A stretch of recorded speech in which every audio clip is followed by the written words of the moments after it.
నమస్తే. నేను మీ కుప్ప పద్మిని. ఇన్నాళ్ళు మీ సపోర్ట్‌ని నాకందిస్తూ, మీ ప్రేమని నాకందిస్తున్న ప్రతి ఒక్కరికి కృతజ్ఞతలు. ఇప్పుడు చూడబోతున్న ఈ వీడియో కూడా ఖచ్చితంగా మీకు ఉపయోగపడుతుంది. లైక్, షేర్ అండ్ సబ్స్క్రైబ్ చేసి మీ ఇష్టాన్ని, అలాగే మీ సపోర్ట్‌ని నాకందించండి. అలాగే ఈ వీడియో పట్ల మీ అభిప్రాయాన్ని కామెంట్ సెక్షన్‌లో కామెంట్ చేసి నాకు తెలియజేయండి. నమస్తే. నమస్తే. Welcome to our channel. నేను పద్మిని. ప్రస్తుతంతో పాటు వాస్తు జ్యోతిష నిపుణులు, numerologist, shamanic healer doctor T. Rajavardhan గారు మనతో పాటు ఉన్నారు. మాట్లాడదాం. నమస్కారం అండి. నమస్తే అమ్మా. 9 గ్రహాల చేత పాలింపబడేటటువంటి మనిషి అసలు సిసలు భయపడేది శని భగవానుడి గురించి. రాంగ్ గా అయితే ఖచ్చితంగా పోర్ట్రే అయ్యింది ఆయన మీద. ఎందుకంటే ఒక డిసిప్లైన్ గా ఉన్న టీచర్ ని చూస్తే భయం వేస్తుంది స్కూల్లో పిల్లలకి.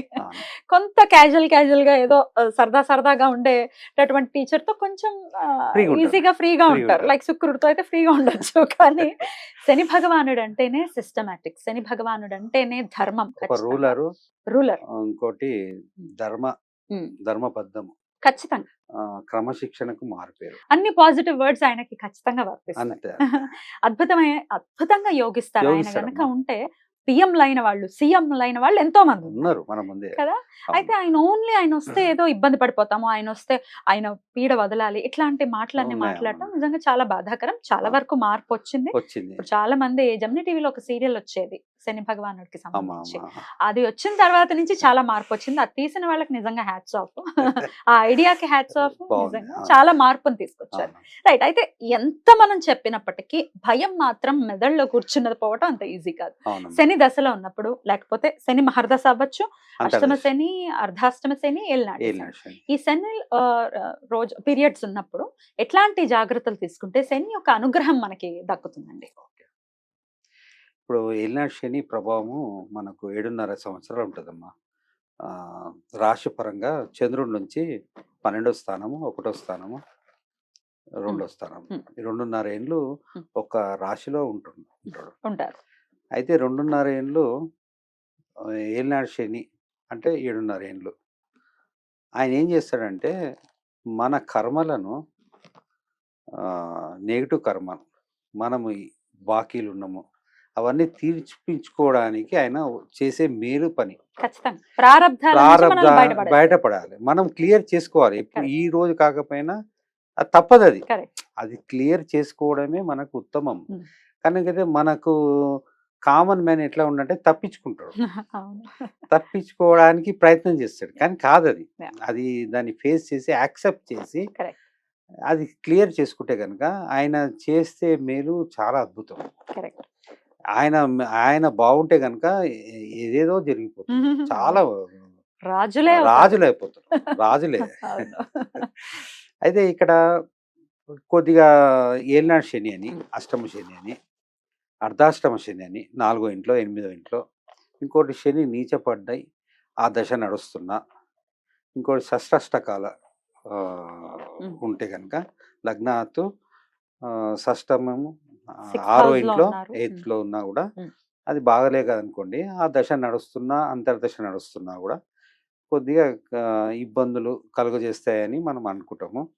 అయితే మరి శని అంటేనే పాపగ్రహం కింద కన్సిడర్ చేస్తుంది శాస్త్రము. మరి శని పాపస్థానంలో షష్టం గాని, అష్టం గాని పాపస్థానాలు కదా, అక్కడ ఉంటే యోగిస్తారంటే అక్కడ ప్లేస్మెంట్ బట్టి ఉంటుంది. ఇప్పుడు అదే శని కుజ నక్షత్రంలో ఉన్న ఇబ్బంది పెడతారు. అలా నక్షత్రం బట్టి ఉంటది. కొందరికి యోగిస్తుంది పాపస్థానం, మీరు అన్నట్టు అది కూడా యోగిస్తుంది. అది ఆ జాతక ప్రకారం ఎలా ఉందనేది ఒక్కరి జాతకానికి ఓ జాతకానికి కుదరదు. ఏలినాటి శని, అర్ధాష్టమ శని, అష్టమ శని, ఈ శని నీచపడి ఆ దశ అంతర్దశ నడుస్తుంటే కనుక వాళ్ళు ఏం చేసుకుంటే బాగుంటది అనేది మనం ఇప్పుడు చూద్దాం. 2-3. అయితే ఈ రెమెడీస్ విషయానికి వస్తే నాకు ఒక డౌట్ సార్, చెప్పండి. ధర్మ సందేహమే.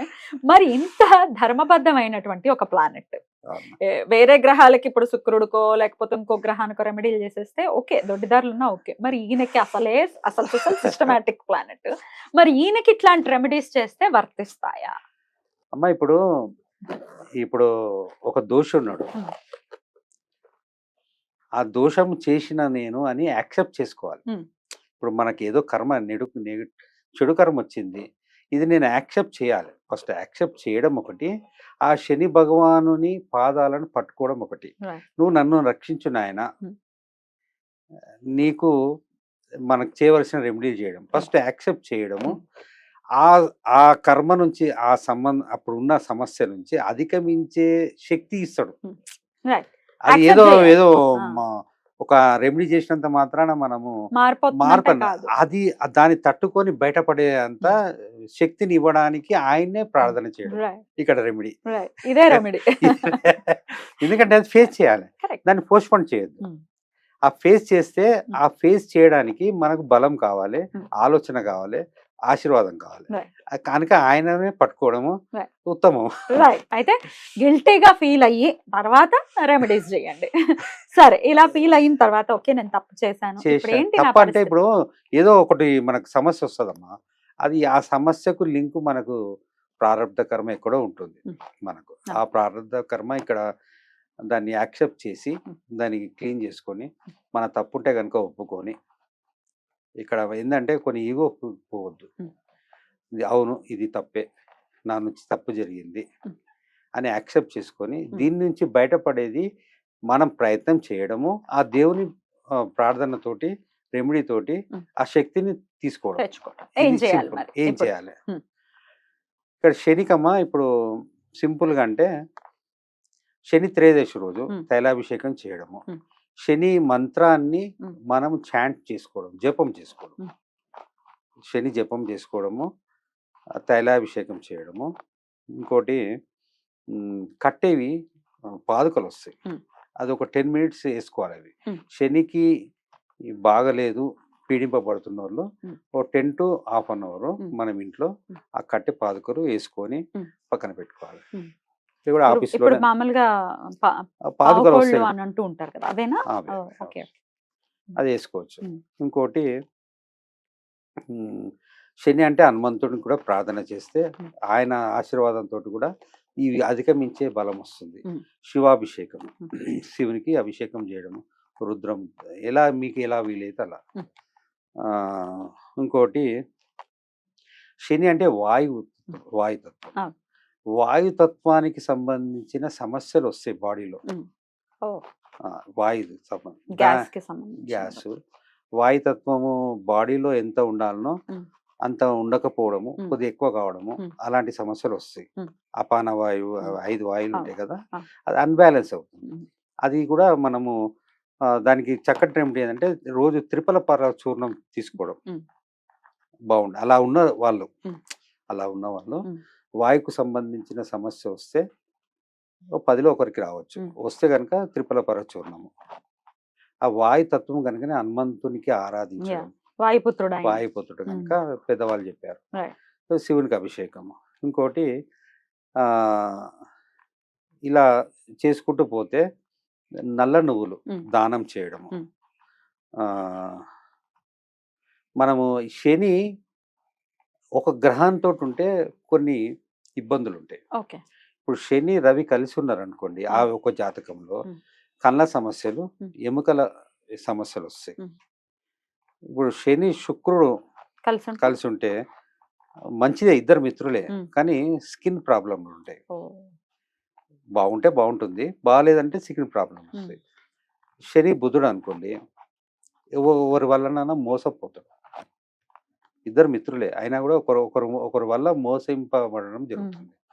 శని చంద్రుడు కూడా ఇద్దరికి పడదు. అది ఒక రకమైన ఇబ్బందులు. జలతత్వానికి సంబంధించిన మన బాడీలో అన్బ్యాలెన్స్ అవుతుంది. కుజుడు అంటే రక్తం, అసలు వీళ్ళిద్దరికి అసలే పడదు. కుజుడు అంటే రక్తము లేకపోవడము, రక్తంలో ఏదన్నా ఇబ్బందులు అలాంటివి ఉంటాయి, ఇబ్బందులు ఉంటాయి. శని రాహులు కూడా మంచుకుంటే చాలా బాగుంటుంది. ఒకవేళ ఇబ్బందులు శత్రుస్థానము పడని విషయం ఉంటే కనుక మైండ్ మతి భ్రమించడం, కేతు కూడా నెగిటివే. అలా ఈ కాంబినేషన్ బట్టి ఉంటుంది. అంటే ఇది బాగలేదు అనుకుంటే ఈ గ్రహం పక్క గ్రహం ఎవరున్నారు, ఎవరు చూస్తున్నారు. ఈ శని గురువు మంచిది, కర్మ ధర్మాధిపతి రెండు మంచివే, యోగిస్తుంది. మన చేస్తున్న కర్మను జయం చేయొచ్చు. మన కర్మకారకుడు శని గనక మనం ఏదైనా కర్మను జయప్రదం చేయడం, ధర్మబద్ధంగా జయప్రదం చేయడం. దాన్ని తట్టుకునే శక్తి మనకు అదే శని భగవాన్ని ఇవ్వమని మనం ప్రార్థన చేయడమే ఈ రెమెడీ. బ్యూటిఫుల్, అంతే. అండ్ ధర్మంగా బ్రతికిన వాడిని ఎట్టి పరిస్థితులు ఆయన చెనికేటటువంటి పరిస్థితి ఉండదు. అంతేనండి. ధర్మంగా ఉండాలి ఎండ్ ఆఫ్ ది డే, ఆయనకు కావాల్సింది కూడా. అది ఆయన ఇస్తే కనుక మనం తట్టుకోలేము. ఆయన యోగిస్తాడు. ఇప్పుడు ఎంతో మంది మనకు యోగించి బాగుపడ్డోళ్ళు కూడా మన కోకొల్లాలు. అద్భుతం సార్, చాలా బ్యూటిఫుల్ గా ఎక్స్ప్లెయిన్ చేశారు. డెఫినెట్ గా ఇటు రియాలిటీలో మనం ఏం చేయొచ్చు, ఏదో రెమెడీలు చేసేసేయటం లేకపోతే ఆయన వదిలి వెళ్ళిపోవటం, మనం అతి ముఖ్యమైన కొన్ని అద్భుతం సార్, చాలా బ్యూటిఫుల్ గా ఎక్స్ప్లెయిన్ చేశారు. Thank you. నమస్తే.